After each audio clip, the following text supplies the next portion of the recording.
hautajirudia tena kwa miaka nafikiri hivi karibuni. Au unadanganya ndugu yangu? Nimeitikia. Umetikiaje? Hili hatujalijadili. Alikuwepo hili kwenye podcast. Hili umekuja nalo wewe. Nimeitikia. Sasa unaitikiaje hivyo? Kaza ulimi kaka. Kuna namna ya kushtua. Yaani sikutegemea kama na wewe unafanya mazoezi ya kumtamka kocha wetu. Sikutegemea kama wewe. Kwani kocha wetu huyo? Mtamke tena. Mimi nimekubali tena. Podcast yetu hiyo ilikuwa ndo kocha huyo. Nimefurahi kumfahamu. Ulezea na wewe hapo. Mimi tayari nishamaliza. Mwa podcast?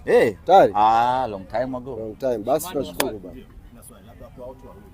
Kasi hii ina afya gani kwa mpira wetu wa Tanzania hasa ukizingatia ushindani wenu katika ligi?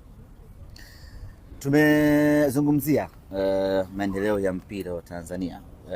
Tumezungumzia Taifa Stars, tumezungumzia AFCON na maisha yake yote kuelekea kwenye michuano hiyo, lakini kwenye upande wa mashabiki vile vile tumepata nafasi ya kugusia faida na athari ambazo zinatokana na uwepo wa mashabiki. Kwa hiyo mimi naamini kwa yule ambaye atafuatilia podcast hii itampa fikra mpya za kufikiria kuhusiana na anavyoutazama ushindani, anavyoutazama mpira wa Tanzania, na kuna mengi ya kujifunza kupitia podcast hii.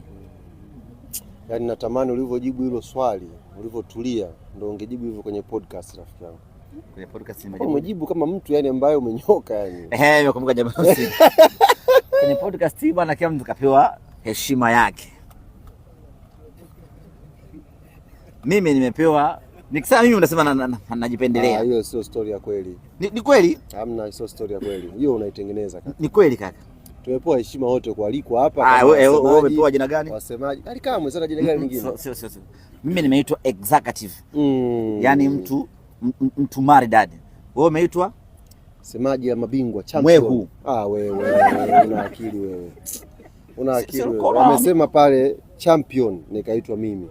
Wewe ndo kapewa jina. Executive nyingi zinakuwa lodge.